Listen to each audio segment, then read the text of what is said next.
Hanya lulusan SD? Bapak mau kerja sebagai apa di sini? Kami butuh programmer, sistem analis, data engineer, bukan pemulung. Mau bantu perusahaan? Dengan ijazah SD? Saya ini HRD. Saya tahu siapa yang cocok dan siapa yang enggak. Dan kamu, maaf ya, kamu tuh cuma buang-buang waktu kami. Silakan pulang, dan jangan bikin malu diri sendiri. Di dunia kerja, banyak orang melihat dari gelar, penampilan, dan seberapa mahal jas yang kita pakai. Tapi hari ini, aku ingin kamu dengar satu cerita tentang seorang pria sederhana yang datang hanya dengan selembar ijazah SD dan baju yang bahkan tak layak disebut rapi. Ia dihina, diperolok, dianggap tak punya masa depan. Tapi 5 menit kemudian, seluruh sistem perusahaan kolaps. Karena pria itu bukan orang biasa. Namanya Fahri. Dan inilah kisahnya. Pagi itu, langit Jakarta diselimuti mendung kelabu. Lalu lintas pada seperti biasa. Klakson bersahut-sahutan, dan deretan mobil mewah merayap perlahan di jalan utama Sudirman. Di tengah hiruk-pikuk kota yang tak pernah tidur itu, ada satu sosok yang melangkah pelan di trotoar. Langkahnya gontai, tapi penuh arah. Bajunya lusuh, celananya kebesaran dan tampak pernah dijahit sendiri dengan benang warna tak serasi. Rambutnya agak panjang, acak-acakan, dan wajahnya terlihat pucat, seperti sudah berhari-hari tak tidur cukup. Namanya Fahri. Tak ada yang menoleh, tak ada yang peduli. Bahkan petugas kebersihan pun tak menoleh saat ia lewat. Di mata orang-orang, Fahri tak lebih dari gembel jalanan yang mungkin sedang mencari sisa makanan atau tempat berteduh. Tapi pagi itu, Fahri bukan sedang mencari tempat istirahat. Ia menatap ke atas, ke arah gedung tinggi berlapis kaca dengan logo berkilau, PT Gatra Tekno Solusi. Perusahaan besar yang dikenal sebagai salah satu penyedia sistem teknologi data dan keamanan siber terbesar di Asia Tenggara. Di tangan kirinya, Fahri menggenggam sebuah map kertas yang mulai lembek karena hujan semalam. Isinya hanya 2 lembar. Fotokopi ijazah sekolah dasar dan CV singkat yang ia tulis sendiri dengan pena hitam di atas kertas folio bergaris. Langkah Fahri terhenti di depan lobi utama gedung itu. Satpam yang berjaga langsung bersikap waspada. "Permisi, Pak," ucap Fahri sopan. "Saya mau melamar kerja." Satpam itu menatap Fahri dari ujung kepala sampai ujung sandal jepit yang hampir putus. Alisnya terangkat. "Melamar kerja?" tanyanya, seperti tak percaya. Fahri mengangguk pelan. "Saya baca di internet. Perusahaan ini sedang buka lowongan untuk semua divisi."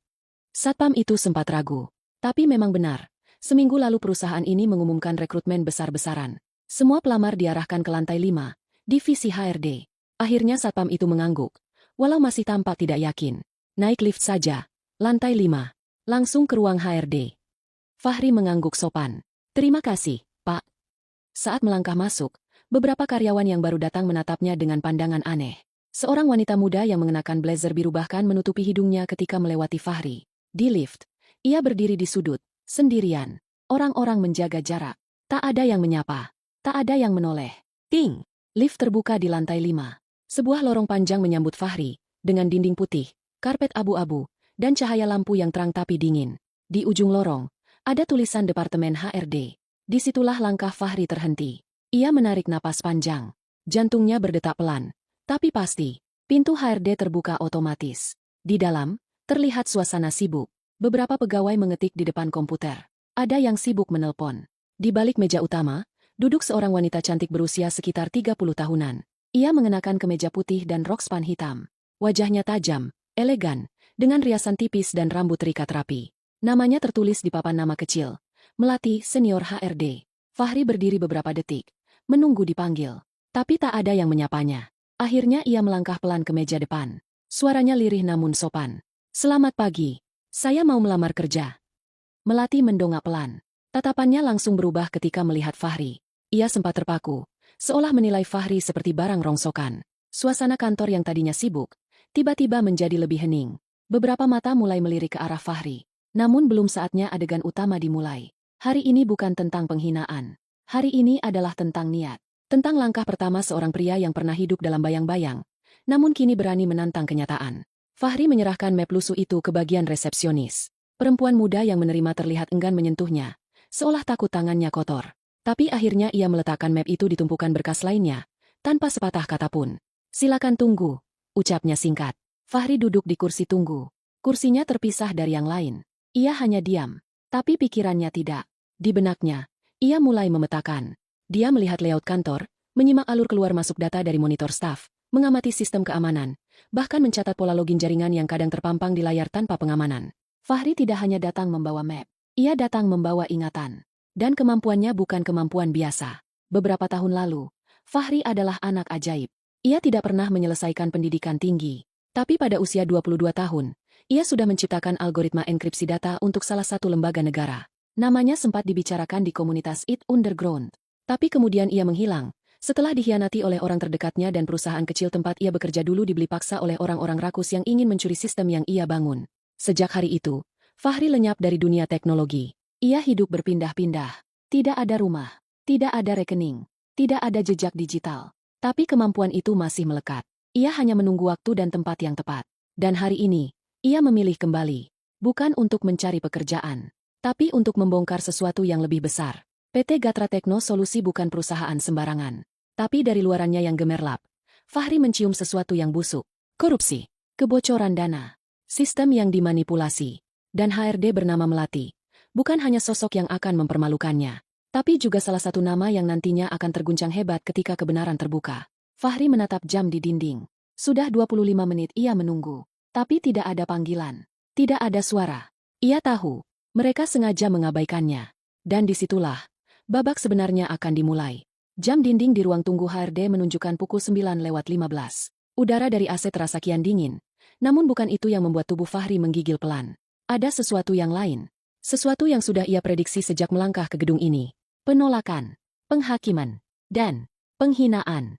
Dari balik kaca bening ruang HRD, Melati mengintip ke arah Fahri yang masih duduk di kursi tunggu.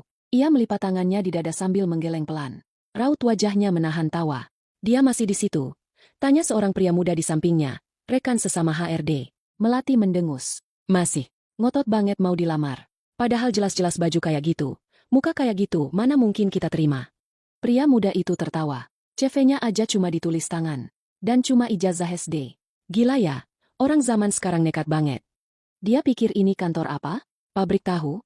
Balas Melati sambil merapikan rambutnya. Tanpa mengetuk pintu, Melati akhirnya membuka kaca ruang tunggu dan keluar. Sepatu hak tingginya berbunyi tuk-tuk-tuk di atas lantai granit yang mengilap.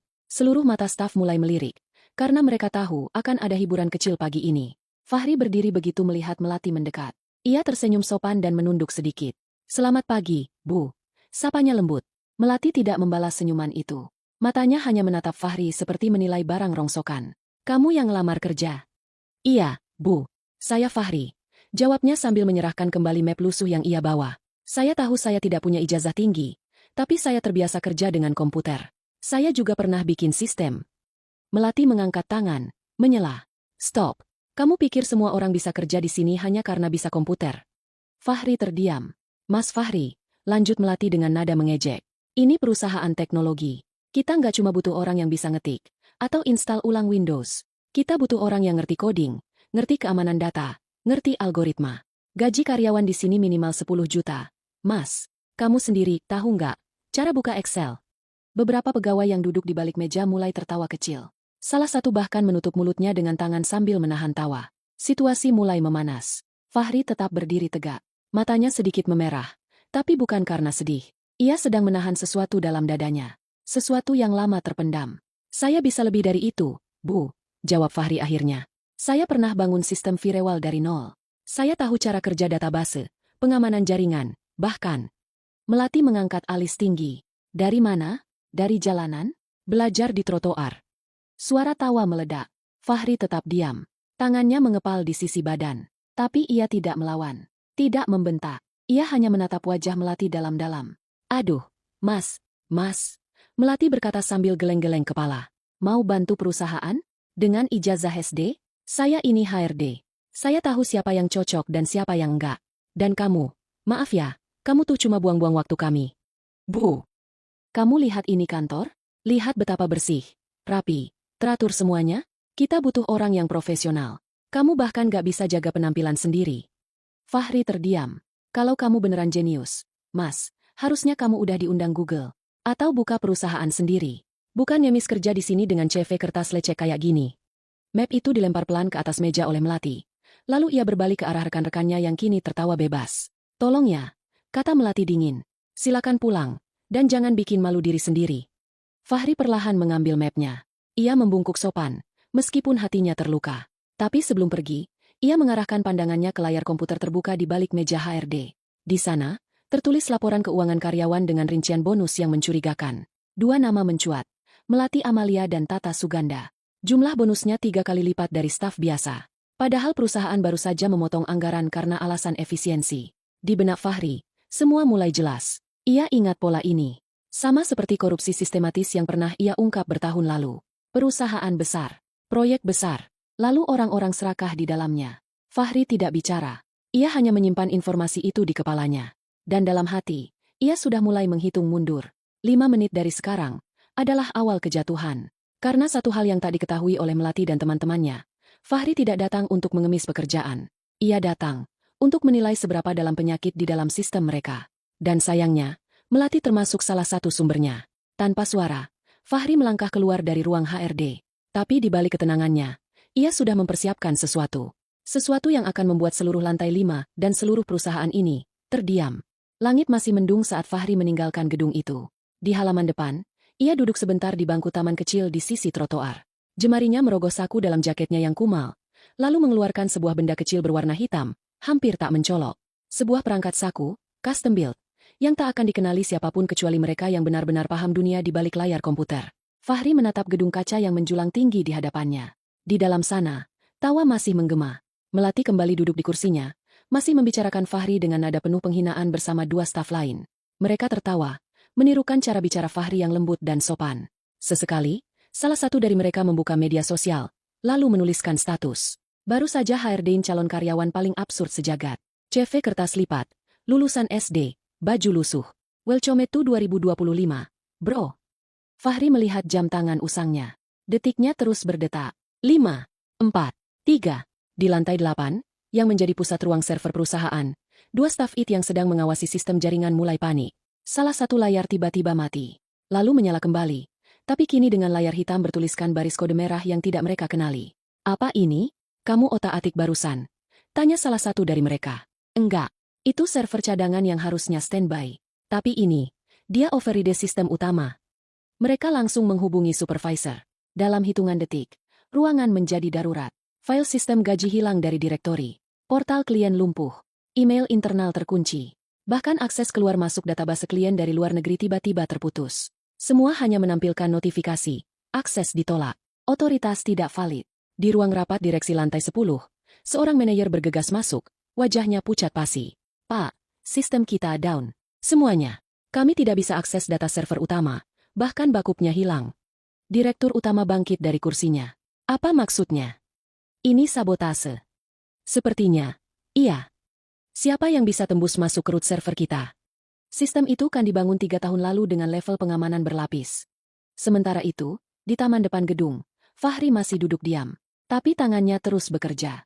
Di layar kecil perangkatnya, tampak daftar akun internal terbuka satu persatu. Ia tidak mencuri, tidak merusak. Ia hanya membekukan semua sistem. Satu demi satu. Akun-akun yang dipalsukan. Rekening bayangan. Proyek fiktif. Bonus ganda atas nama Melati dan Tata yang dikamuflase sebagai pengembangan pelatihan. Semua Fahri telusuri, catat, dan rekam ke dalam sistemnya.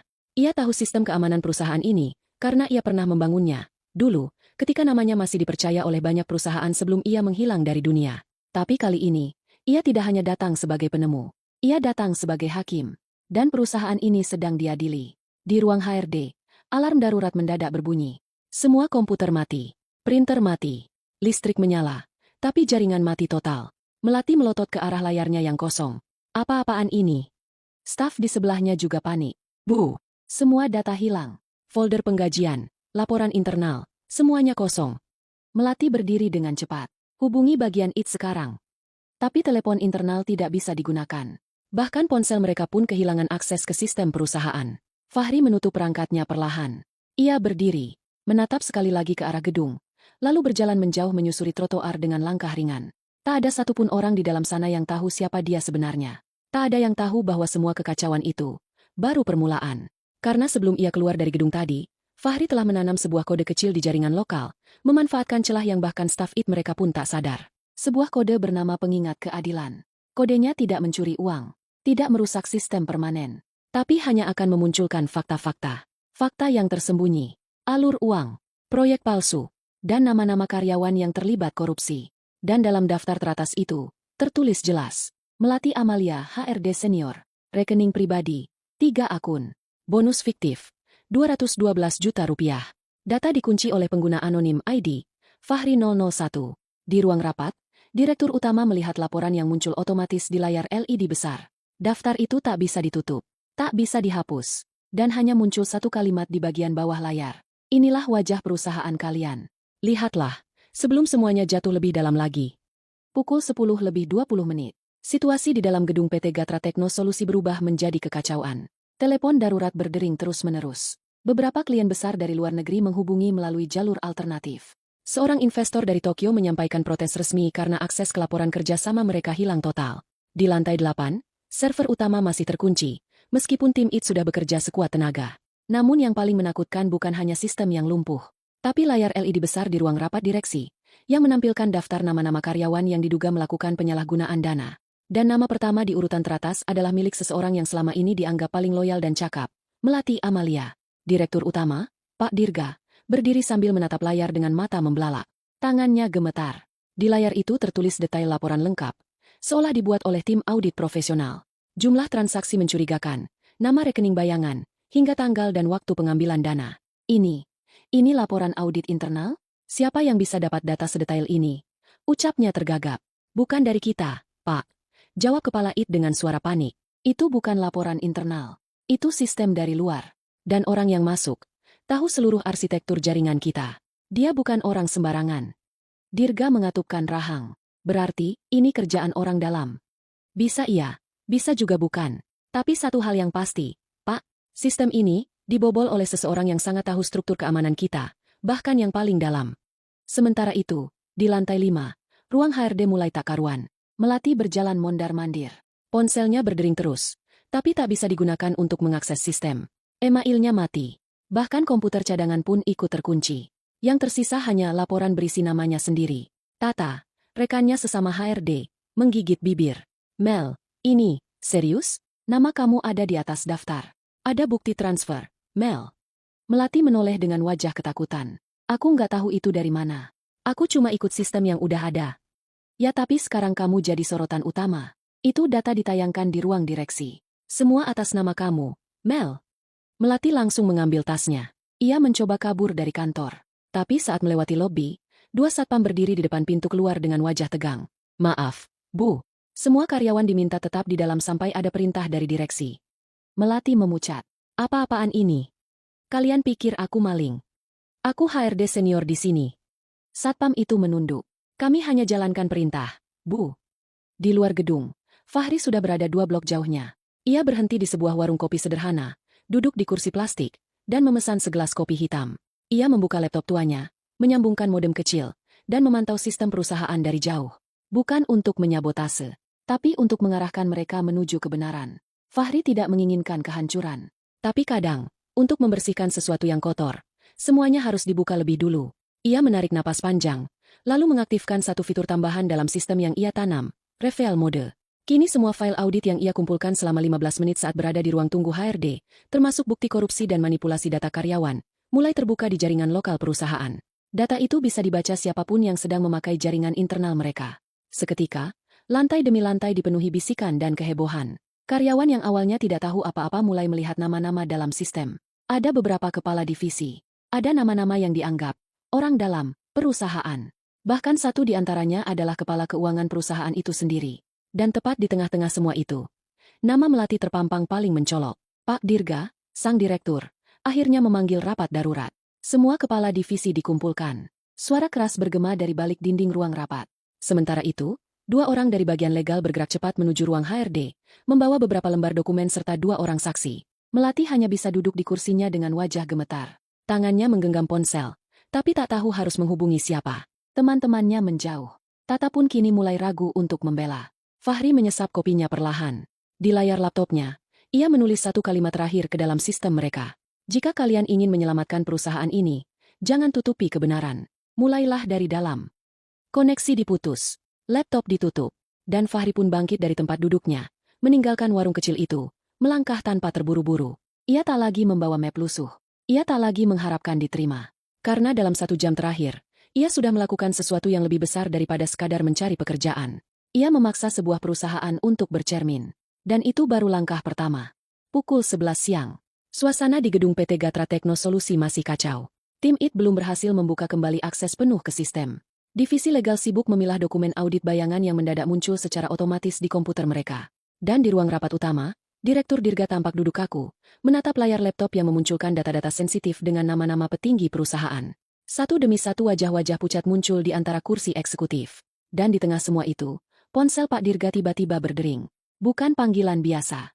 Nomor itu hanya muncul 1 kali dalam 6 bulan. Sebuah nomor dari luar negeri yang terhubung langsung dengan pemilik mayoritas saham PT Gatra Technosolusi, seorang pengusaha misterius bernama Leonardo Karim, investor teknologi dari London yang dikenal tak suka muncul di media. Dirga buru-buru menjawab. Selamat pagi, Tuan Karim. Suara dingin terdengar dari ujung sana. Tidak keras, tapi jelas. Saya lihat laporan pagi ini. Ada masalah serius dalam sistem. Iya, Tuan. Kami sedang menangani. Jangan berbohong. Saya sudah baca laporan lengkapnya. Termasuk korupsi yang dilakukan Melati Amalia. Dan beberapa kepala divisi. Dirga menelan ludah. Itu data belum bisa kami verifikasi, Tuan. Sudah saya verifikasi sendiri. Potong Leonardo. Yang saya ingin tahu sekarang, siapa yang melakukannya? Siapa yang membobol sistem dan membuka semua ini? Pak Dirga menghela napas. Ia menoleh ke kepala IT yang duduk di sampingnya. Orangnya tidak teridentifikasi penuh, Tuan. Tapi kami menduga itu perbuatan seorang pelamar kerja bernama Fahri. Ia datang tadi pagi, hanya membawa ijazah SD, berpakaian lusuh. Lalu setelah ia keluar, semua kekacauan ini dimulai. Hening. Beberapa detik kemudian, suara Leonardo kembali terdengar, kali ini lebih pelan. Fahri? Tanyanya, seolah nama itu mengulang kenangan lama. Kalian yakin? Fahri? Ya, Tuan. Kami belum tahu nama lengkapnya. Tapi, dia menyebut dirinya Fahri. Leonardo terdiam cukup lama. Lalu tiba-tiba tertawa pendek, bukan karena geli, tapi karena merasa sesuatu akhirnya terjadi. Dengarkan saya baik-baik. Dirga, jangan sentuh dia. Jangan cari dia. Jangan buat masalah dengannya. Mulai hari ini, saya ambil alih seluruh operasional. Tapi Tuan, saya sudah mengirim tim saya dari Singapura. Mereka akan tiba sore ini. Mulai besok pagi, akan ada perubahan besar di kantor pusat. Siapkan ruang khusus. Dan panggil semua karyawan yang terlibat, termasuk Melati. Mereka akan diselidiki langsung oleh saya. Tapi soal Fahri, dia siapa sebenarnya, Tuan? Kali ini, suara Leonardo menjadi lebih dalam. Dia bukan sembarang orang. Dulu, sebelum saya memiliki perusahaan ini, Fahri adalah otak di balik sistem keamanan yang kalian pakai. Dialah yang merancang struktur enkripsi kalian dari nol. Tapi orang-orang kalian waktu itu mencuri sistemnya, menyingkirkannya, dan menghapus namanya dari semua dokumen. Pak Dirga membatu. Leonardo melanjutkan. Dia jenius, tapi juga adil. Dan ketika dia kembali, itu bukan karena dia butuh pekerjaan, tapi karena dia ingin melihat apakah tempat ini masih bisa diselamatkan atau tidak. Sambungan telepon diputus. Pak Dirga menoleh perlahan ke seluruh ruangan. Di layar laptop yang masih menyala, data-data terus terbuka. Bukan hanya nama Melati, tapi juga data proyek-proyek fiktif dari tahun ke tahun. Semua tersusun rapi, dengan sumber data lengkap. Tak ada yang bisa menyangkal. Sementara itu, di luar gedung, Melati masih duduk di ruang kecil bersama 2 staf legal dan seorang pengacara perusahaan. Raut wajahnya panik. Keringat dingin membasahi pelipisnya. Sesekali ia mencoba menghubungi teman lamanya di bagian keuangan, berharap ada yang bisa menolong. Tapi satu demi satu pesan tak dibalas. Semua menjauh. Di kejauhan, dari balik jendela, ia melihat sebuah mobil hitam berhenti di depan gedung. Seorang pria tinggi mengenakan jas abu-abu turun dari mobil, lalu disambut oleh 4 orang asing bersetelan rapi. Salah satu dari mereka memegang berkas besar dengan tulisan, Audit Internal Khusus Tim Pemilik Saham. Melati tahu, waktunya sudah habis. Di sisi lain kota, Fahri berjalan menyusuri jalan kecil di dekat stasiun Manggarai. Ia berhenti di sebuah kios penjual es kelapa, memesan 1 gelas, lalu duduk di bangku kayu tua. Ia membuka laptopnya, kali ini bukan untuk memantau perusahaan, tapi membuka file kecil yang tersimpan di folder paling tersembunyi. Data rahasia 2018, pembangunan Gedung Barat, bukti korupsi. Ia sudah menunggu bertahun-tahun untuk membongkar semuanya. Dan kini, babak itu baru saja dimulai. Pukul 2 siang, langit Jakarta mulai berubah. Awan gelap menggantung berat di atas gedung-gedung tinggi, menambah suasana mencekam yang sejak pagi sudah menyelimuti kantor pusat PT Gatra Technosolusi. Di lantai 8, ruang konferensi yang biasanya digunakan untuk presentasi klien, kini berubah fungsi. Beberapa kursi digeser ke samping, meja rapat panjang diganti dengan bangku melingkar. 4 pria asing bersetelan gelap duduk di satu sisi ruangan, sementara di sisi lain, satu persatu nama dari daftar audit dipanggil masuk. Yang pertama duduk di kursi pemeriksaan itu adalah Tata Suganda, Kepala Divisi Rekrutmen. Wajahnya pucat, bibirnya bergetar. Setiap kali ia mencoba berbicara, Salah satu anggota tim audit langsung menyodorkan dokumen dengan cap resmi yang membungkamnya seketika. Dana fiktif penggandaan pelatihan tahun 2023. Ditandatangani oleh Anda. Anda menyangkal? Tanya seorang pria berlogat Inggris yang mewakili Leonardo Karim. Tata tidak menjawab. Total aliran dana ke rekening pribadi Anda sebesar 347 juta rupiah. Kami punya bukti transfer lintas akun internal. Keringat menetes dari pelipis Tata. Jika Anda kooperatif, lanjut pria itu, maka tindakan hukum bisa ditangguhkan sementara. Tapi kalau tidak, kami akan kirimkan laporan ini ke OJK dan kepolisian. Setelah Tata, giliran 2 kepala proyek, kemudian 1 orang dari divisi IT internal. Dan akhirnya, nama terakhir yang dipanggil, Melati Amalia. Suara panggilannya membuat seluruh kantor menjadi sunyi. Para karyawan yang sejak pagi diam-diam memantau perkembangan mulai saling bisik-bisik. Beberapa menatap ke arah ruang HRD dengan rasa takut bercampur puas. Karena selama ini, Melati dikenal sebagai sosok yang paling sering meremehkan, memotong gaji staf kontrak tanpa alasan, dan menjatuhkan pelamar kerja hanya dari penampilan. Kini, ia sendiri yang duduk di kursi panas. Melati melangkah masuk ruang konferensi dengan kepala tertunduk. Tangannya gemetar. Ia bahkan tak sanggup mengangkat wajah ketika berhadapan dengan tim audit yang kini memegang laporan tebal dengan namanya di halaman pertama. Saudari Melati, suara pria bersetelan abu-abu terdengar tegas. Anda menerima dana bonus dari proyek pengembangan aplikasi kesehatan sebesar 212 juta rupiah. Padahal proyek itu tidak pernah berjalan. Apa Anda membantahnya? Melati menggigit bibir. Matanya berkaca-kaca. Tapi tak ada suara yang keluar dari mulutnya. Di laporan, tercatat bahwa Anda juga menerima insentif pribadi dari 3 vendor, yang semuanya sekarang tidak lagi eksis. Dan ketiganya, diketahui dikendalikan oleh nama yang sama, adik kandung Anda. Tangis Melati pecah. Semua orang di kantor ini melihat Anda sebagai HRD senior yang profesional. Lanjut pria itu dengan nada datar. Tapi faktanya, Anda menggunakan jabatan untuk menyingkirkan pelamar-pelamar yang Anda anggap tidak layak, hanya karena penampilan. Suasana hening beberapa detik. Lalu pria itu meletakkan satu berkas di meja. Dan pelamar terakhir yang Anda usir pagi tadi, adalah orang yang merekam, membongkar, dan memverifikasi semua kejahatan ini. Melati mendongak perlahan. Fahri? Bisiknya dengan suara bergetar. Benar. Dan sayangnya, penilaian Anda terhadapnya sangat keliru. Sementara itu, Fahri masih duduk di warung kecil dekat rel kereta. Ia menatap ponsel usangnya yang kini terus-menerus mendapat notifikasi masuk. Sebagian besar dari akun anonim yang ia kenal dari komunitas IT Underground. Mereka memberi kabar bahwa nama Fahri mulai kembali dibicarakan, sebagai bayangan teknologi, yang kembali muncul setelah 5 tahun menghilang. Beberapa menit kemudian, sebuah mobil sedan hitam berhenti di depan warung tempat Fahri duduk. Dari dalamnya keluar seorang pria parubaya berkacamata, mengenakan setelan abu yang rapi dan elegan. Ia menghampiri Fahri, lalu berdiri beberapa langkah di hadapannya. Fahri. Fahri mengangguk. Leonardo. Leonardo tersenyum kecil. Sudah lama, ya. 5 tahun. Jawab Fahri pelan. Sejak aku memilih keluar dari semuanya. Leonardo menarik kursi plastik dan duduk di hadapan Fahri. Ia tidak terlihat seperti pengusaha besar. Tidak ada kesombongan.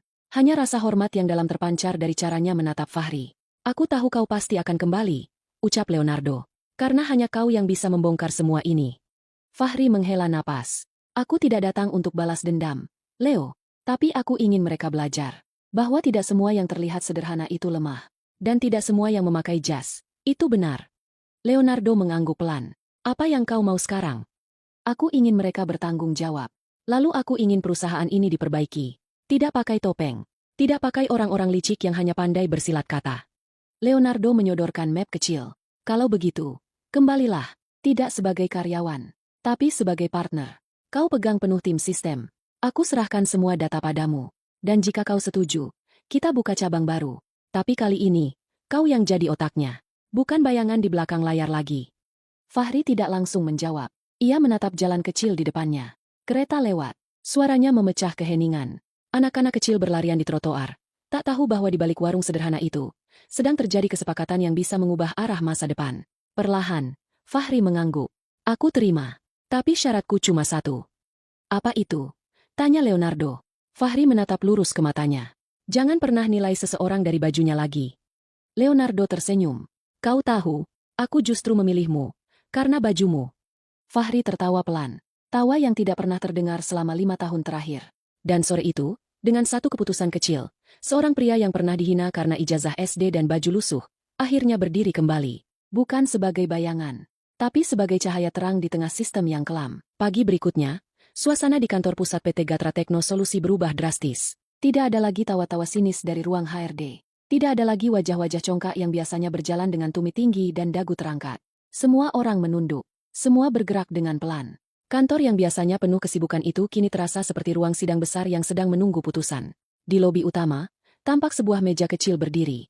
Di atasnya terdapat sebuah papan bertuliskan, "Restrukturisasi internal, dilarang meninggalkan gedung tanpa izin." Satu persatu karyawan dipanggil ke ruangan untuk sesi verifikasi data. Di antara mereka, banyak yang terlihat gugup, khawatir apakah nama mereka akan muncul di dokumen audit yang tersebar semalam. Semua seolah lupa, hanya dalam satu hari, satu pria lusuh tanpa gelar mampu membalikan seluruh wajah perusahaan. Dan pagi itu, tepat pukul 9, satu mobil hitam berhenti di depan lobi. Tak ada iring-iringan, tak ada pengawalan. Hanya satu langkah kaki pelan yang keluar dari pintu mobil dan masuk ke dalam gedung. Pria itu mengenakan kemeja putih bersih dan celana kain abu-abu. Wajahnya tetap sama, teduh, tenang, namun tegas. Tapi kali ini, dia tidak membawa map lusuh, tidak memakai sandal jepit, tidak dengan rambut acak-acakan atau bau keringat dari jalanan. Fahri, kembali.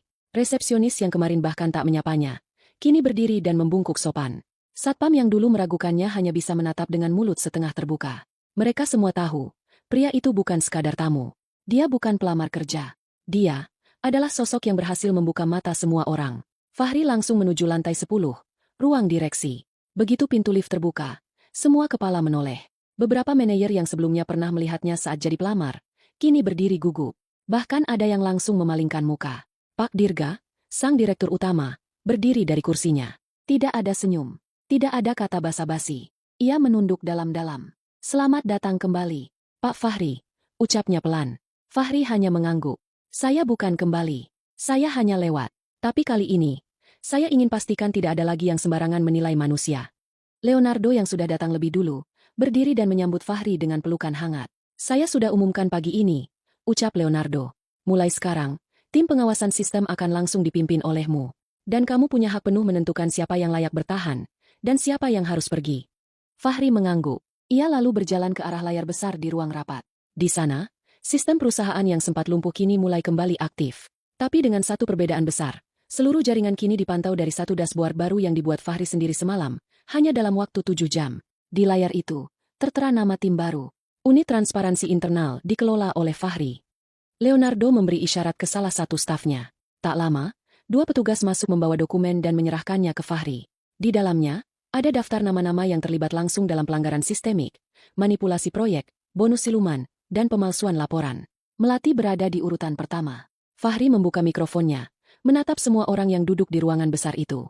"Saya tidak datang untuk menyingkirkan orang, tapi saya datang untuk memperbaiki arah.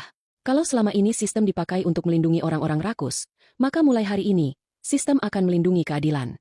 Ia berhenti sejenak. Semua mata tertuju padanya. "Kita tidak akan pecat orang secara membabi buta. Tapi kita beri kesempatan untuk memilih. Bertanggung jawab dan bertobat. Atau keluar dengan kepala tegak sebelum sistem yang bicara." Suasana hening. Pak Dirga menunduk lebih dalam. Ia tahu, banyak keputusan dalam 5 tahun terakhir yang salah arah, dan Fahri datang tepat saat semuanya mulai rapuh. Lalu tiba-tiba, suara notifikasi masuk terdengar dari layar utama. Sebuah surel dari Melati. Fahri membukanya. Isinya singkat. "Saya mengundurkan diri. Bukan karena kalah, tapi karena malu. Saya menghina orang yang jauh lebih layak dari saya. Maafkan saya." Tak ada balasan. Tak ada tangisan. Fahri hanya menatap layar itu pelan, lalu menutup surel dan berbalik menatap semua orang di ruang rapat. Satu orang telah memilih. Kini giliran kalian semua. Di luar gedung, kabar tentang Fahri mulai menyebar. Media-media daring menulis artikel berjudul, "Jenius teknologi lulusan SD ungkap korupsi raksasa, kini jadi pemimpin sistem keamanan nasional." Komentar-komentar bermunculan. Sebagian tak percaya, sebagian menginspirasi. Tapi yang jelas, hari itu, dunia mengenal nama Fahri bukan sebagai pelamar kerja yang ditolak, tapi sebagai arsitek keadilan dalam dunia teknologi yang selama ini dikuasai oleh gelar dan penampilan. Dan di dalam hati Fahri, tak ada rasa bangga yang membuncah. Hanya satu hal yang ia bisikan dalam diam. "Terima kasih, ya Allah, karena aku sempat dianggap tak layak. Sebelum akhirnya kau angkat aku dengan cara yang tak terduga." 1 minggu berlalu sejak restrukturisasi besar-besaran dilakukan di tubuh PT Gatra Tekno Solusi. Aura kantor berubah. Bukan hanya karena wajah-wajah baru mulai mengisi ruang-ruang yang dulu dipenuhi tekanan dan arogansi, tapi juga karena kini sistem perusahaan dipimpin oleh tangan seseorang yang dulu sempat mereka remehkan. Di lantai 5, tepat di ruang HRD tempat Melati dulu sering menolak pelamar kerja seenaknya, suasana kini sunyi. Meja kerja Melati kini kosong. Di ujung meja itu, Tertempel stiker kecil bertuliskan, "Jangan pernah ukur nilai seseorang dari warna bajunya." Fahri berdiri di ambang pintu. Matanya menatap meja itu lama, seakan sedang mengenang sesuatu yang tidak akan ia ulangi lagi. Di tangannya, ia membawa map baru, bukan berisi surat lamaran, tapi proposal program pelatihan rekrutmen adil yang akan ia jalankan untuk seluruh HRD cabang di seluruh Indonesia. Langkah kakinya menyusuri ruang itu perlahan. Ia berhenti tepat di depan meja resepsionis, tempat dulu ia dipandangi seperti orang aneh, lalu dihina hanya karena membawa map yang lusuh. Hari ini, map itu berlapis kulit hitam elegan, tapi isinya tetap tentang hal yang sama, keinginan untuk diterima, dihargai, dan diberi kesempatan. Bedanya, hari ini Fahri bukan meminta. Ia memberi.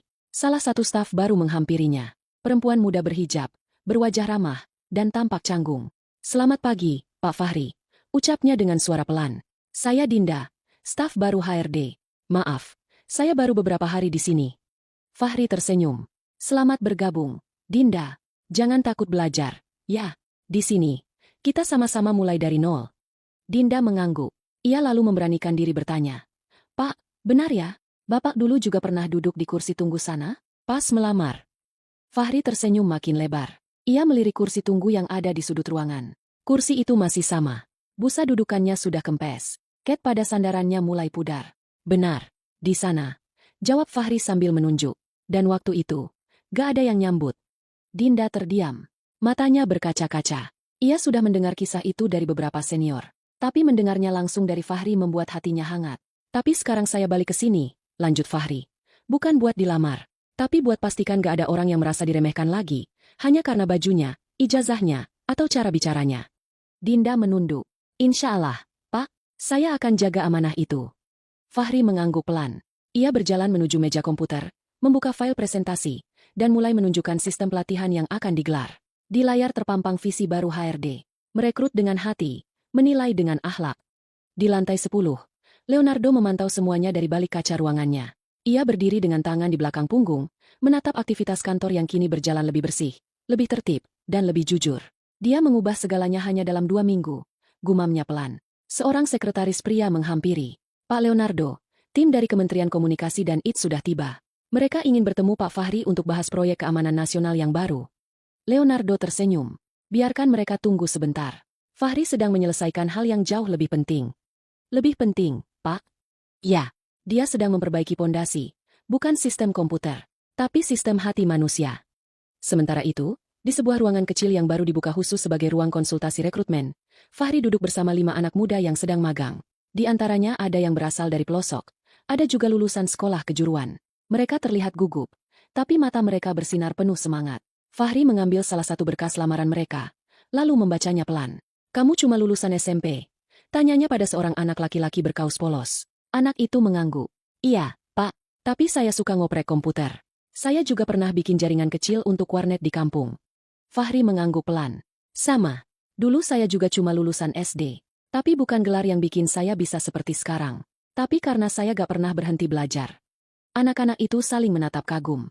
"Kalau kalian mau," lanjut Fahri, "kita mulai belajar bareng dari sekarang. Saya akan ajari kalian cara jaga sistem.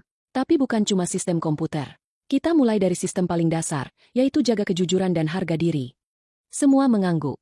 Dan hari itu, untuk pertama kalinya sejak kantor itu berdiri, ruang HRD tak lagi jadi tempat yang menakutkan. Ia berubah menjadi ruang yang paling banyak menebarkan harapan. Dan semua itu dimulai dari satu pria yang dulu ditertawakan karena hanya lulusan SD. Di luar gedung, sebuah papan baru sedang dipasang. Tulisan yang dulu hanya memamerkan slogan-slogan kosong diganti dengan kalimat sederhana namun menghentak hati. "Jika kamu datang dengan niat baik, kami akan menyambutmu dengan tangan terbuka. Kami menilai dari ketulusan, bukan dari tampilan luar." Dan di bawahnya, ditandatangani oleh Fahri, Kepala Sistem Integritas dan Transparansi PT GTS. 1 bulan berlalu sejak sistem perusahaan direvolusi. Berita tentang Fahri menyebar seperti badai. Tidak hanya di kalangan pekerja teknologi, tapi juga di lingkungan akademik, pemerintahan, hingga masyarakat umum. Banyak media nasional menuliskan ulang kisahnya. Dari ditolak HRD karena lulusan SD, kini jadi otak reformasi teknologi nasional. Dan hari itu, sesuatu yang tak diduga terjadi. Sekitar pukul 9 pagi, di lobi depan PT Gatra Tekno Solusi, seorang wanita muda berdiri ragu-ragu. Wajahnya tak asing bagi sebagian staf. Ia mengenakan blus putih bersih, celana panjang kain, dan sepatu hak pendek. Rambutnya dibiarkan tergerai rapi, namun sorot matanya jauh dari percaya diri seperti dulu. "Itu, Melati.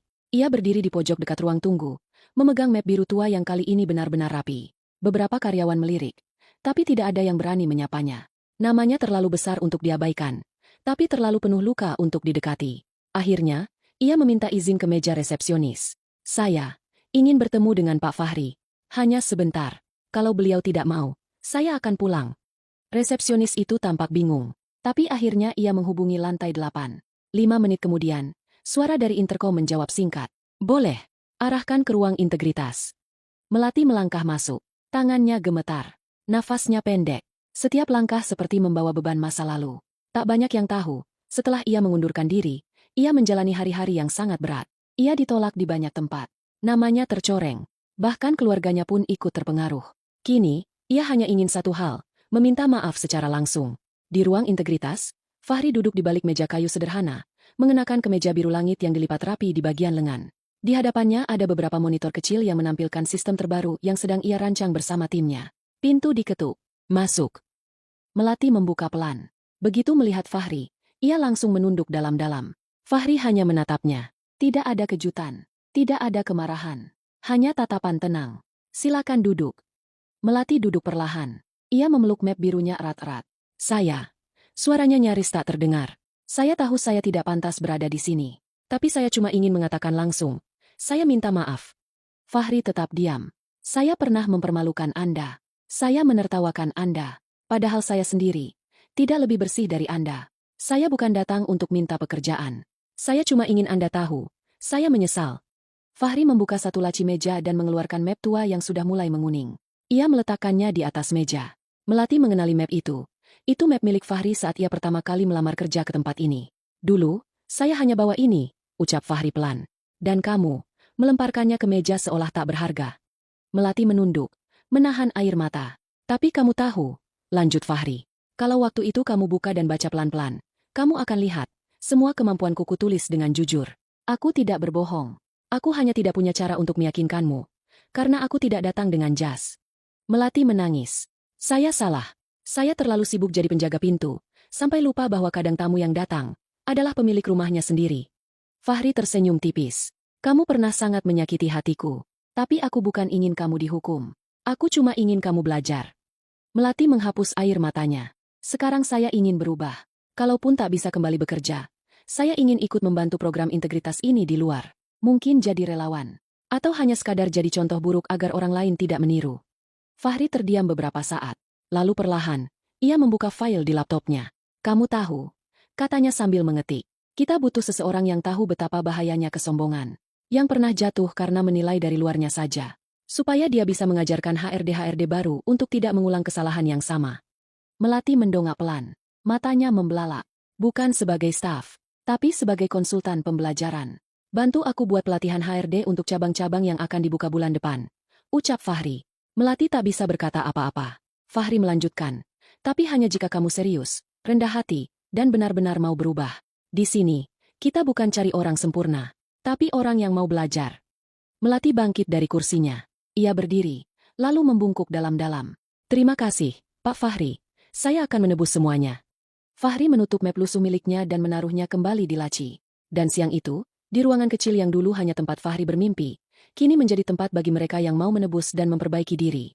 Sementara itu, di luar kantor, seorang pria tua berambut putih dan bertubuh bungkuk sedang duduk di depan pagar gedung. Ia mengenakan kemeja batik usang dan memeluk map plastik hijau. Tak ada yang memperhatikannya. Beberapa karyawan melewati begitu saja. Namun tak lama, seorang petugas keamanan menghampirinya. Pak, mau kemana? Pria tua itu menjawab lirih. Saya mau lamar kerja, nak, katanya. Di sini gak lihat orang dari bajunya. Katanya, kalau niat kita baik, mereka akan terima dengan tangan terbuka.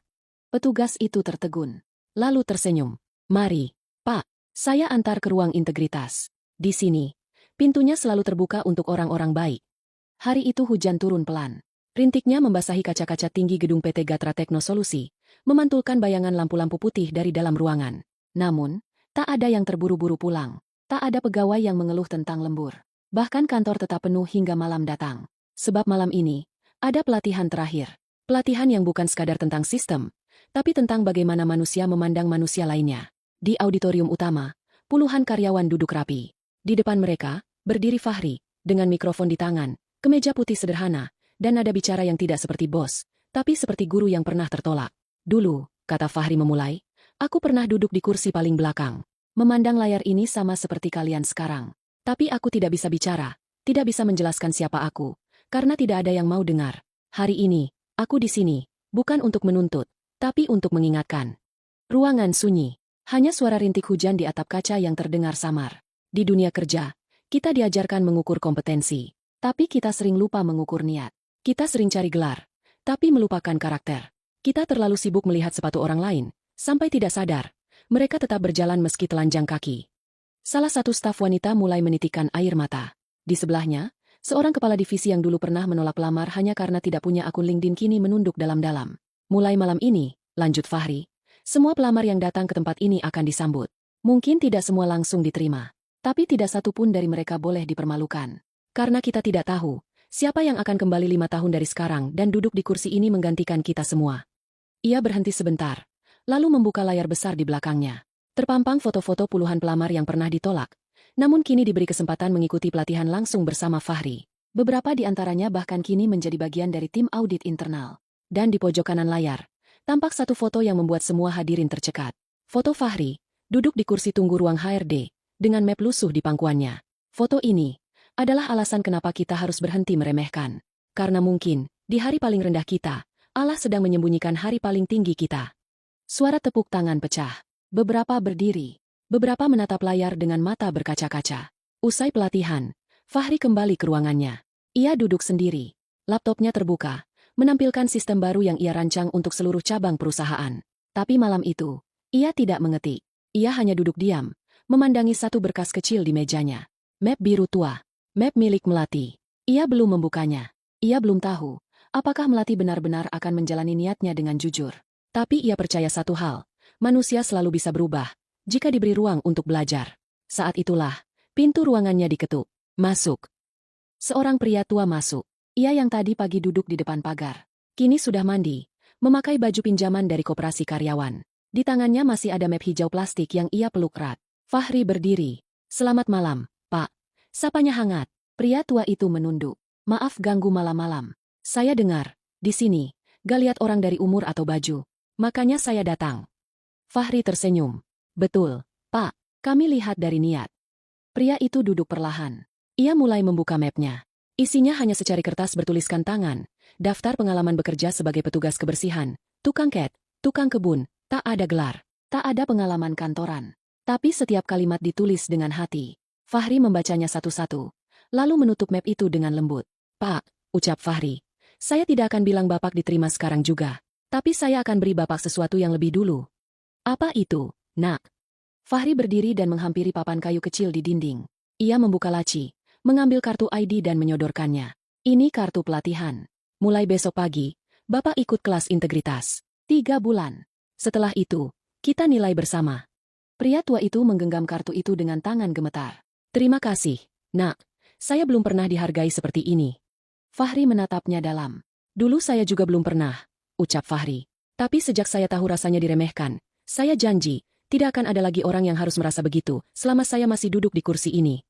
Dan malam itu, lampu ruang integritas tetap menyala. Meski hujan turun makin deras. Meski gedung mulai sepi. Karena di dalamnya, ada satu pria yang pernah ditertawakan karena hanya lulusan SD, kini memimpin perusahaan dengan satu prinsip yang tak pernah berubah. Pintu ini akan selalu terbuka untuk orang-orang yang tulus datang.